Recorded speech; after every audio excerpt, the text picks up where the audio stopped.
Welcome to குட்டி info channel. நம்மளுடைய இந்த சேனலில் கவர்மெண்ட்டோட நலத்திட்டங்கள் பற்றிய தகவல்களை துல்லியமாக அப்டேட் பண்ணிகிட்ருக்கோம். தகவல்களை உடனுக்குடன் தெரிந்து கொள்ள இந்த சேனலை மறக்காமல் சப்ஸ்கிரைப் பண்ணி பக்கத்தில் இருக்க பெல் ஐக்கானையும் கிளிக் பண்ணிக்கங்க. வாங்க வீடியோக்குள்ளே போகலாம். ரேஷன் கடைகளில் பொருட்கள் விநியோகத்தில் ஒரு சில மாற்றங்களை தமிழக அரசு கொண்டு வந்திருக்காங்க. ரேஷன் அட்டைதாரர்கள் பயன்பெறும் வகையில் இந்த திட்டம் அமையப்போகுது அப்படிங்கிறதுல எந்த ஒரு சந்தேகமும் இல்லை. அதாவது ரேஷன் கடைகளில் ஆல்ரெடி கொடுத்துட்ருக்க ஒவ்வொரு பொருட்களையும் இனிமேல் பாக்கெட்டில் பேக் பண்ணி கொடுக்க போகிறதா ஒரு தகவல் வெளியாக இருக்கிறது. இப்போ வரைக்கும் இந்த திட்டமானது ஒரு சோதனை முறையில் தான் பொதுமக்களுக்கு விநியோகம் பண்ணிகிட்டு இருக்காங்க அப்படிங்கிற ஒரு தகவலும் வெளியாக இருக்கிறது. அதாவது நம்மளுடைய தமிழ்நாட்டில் பொது விநியோக திட்டத்துக்கு கீழே தமிழ்நாடு பொது மக்களுக்கு நியாய விலை கடைகளில் ரேஷன் பொருட்கள் கொடுத்துட்ருக்காங்க. அரிசி, சர்க்கரை, பாமாயில், துவரம்பருப்பு இந்த மாதிரியான பொருட்களை குறைந்த விலையில் மானிய விலையில் கொடுத்துட்ருக்காங்க. மெயினாக அரிசியெல்லாம் பார்த்துட்டிங்கன்னா இலவசமாக பொதுமக்களுக்கு கொடுத்துட்ருக்காங்க. அதே போல் பொதுமக்களுடைய அத்தியாவசிய தேவைக்காக இந்த நியாய விலை கடைகளில் கொடுக்குற இந்த பொருட்கள் கம்மியான அளவில் தான் கொடுக்குறாங்க அப்படின்னு சொல்லி நிறைய பேர் புகார் கொடுத்துட்ருக்காங்க. அதாவது எடை கம்மியாக இருக்குது அப்படிங்கிற குற்றச்சாட்டெல்லாம் தொடர்ந்து வந்துட்டுருக்கு. ஒரு சில கடைகளில் இந்த மாதிரியான குற்றச்சாட்டுகள் கண்டினியூஸாக சொல்லிகிட்டே இருக்காங்க.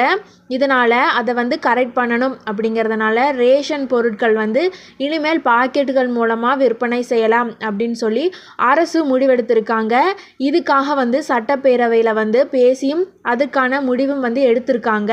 234 தொகுதிகளில் ஏதாவது ஒரு தொகுதியை செலக்ட் பண்ணி அந்த தொகுதியில் இருக்கிற கடைகளில் ரேஷன் கடைகளில் இந்த மாதிரி பொருட்களை ரேஷன் பொருட்களை பேக்கெட்டில் அடைத்து கரெக்டான எடையில் பொருட்களை மக்களுக்கு கொடுக்கலாம் அப்படின்னு சொல்லி முடிவெடுத்திருக்காங்க. அதாவது இது ஃபஸ்ட்டு சோதனை மூலமாக மக்களுக்கு ஸ்ப்ளிட் பண்ணி கொடுப்பாங்க.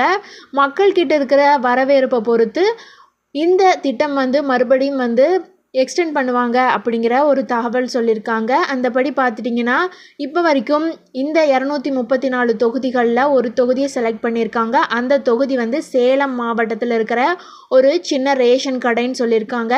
இந்த கடையில் தான் ஃபஸ்ட்டு ஸ்டார்ட் பண்ணியிருக்காங்க. ரேஷன் பொருட்களை கரெக்டாக அளவாக எடுத்து அதை பேக்கெட்டில் பேக் பண்ணி ரேஷன் அட்டைதாரர்களுக்கு பொதுமக்களுக்கு விநியோகம் பண்ணி ஆரம்பித்து வச்சுருக்காங்க. இதுக்கப்புறம் அவங்கக்கிட்ட இருக்கிற அந்த இன்ட்ரெஸ்ட்டை பொறுத்து இந்த பொருட்கள் அகைன் விரிவுபடுத்தப்படும் அப்படின்னு சொல்லியிருக்காங்க. இது என்ன சொல்லியிருக்காங்கன்னா, அதிகரிக்கும் வகையில் தொகுதிக்கு ஒரு ரேஷன் கடை அப்படின்னு சொல்லி செலக்ட் பண்ணி மக்கள்கிட்ட இருந்து கிடைக்கிற வரவேற்பை பொறுத்து எல்லா ரேஷன் கடைகள்லையும் இந்த திட்டத்தை விரிவுபடுத்த போகிறதா உணவுப் பொருள் வழங்கல் துறை திட்டமிட்டிருக்காங்க.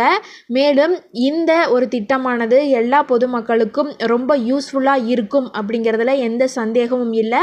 இந்த தகவல் உங்களுக்கு பயனுள்ளதாக இருந்தால் மறக்காமல் இந்த வீடியோவை உங்களுடைய ஃப்ரெண்ட்ஸ் அண்ட் ஃபேமிலிக்கு ஷேர் பண்ணி விட்டுருங்க. முடிந்தால் இந்த வீடியோக்கு ஒரு லைக் போடுங்க. உங்களுக்கு பிடித்தால் இந்த தகவல் எல்லாம் உங்களுக்கு பிடித்தால் மறக்காமல் இந்த சேனலை சப்ஸ்கிரைப் பண்ணி சப்போர்ட் பண்ணுங்கள். நன்றி.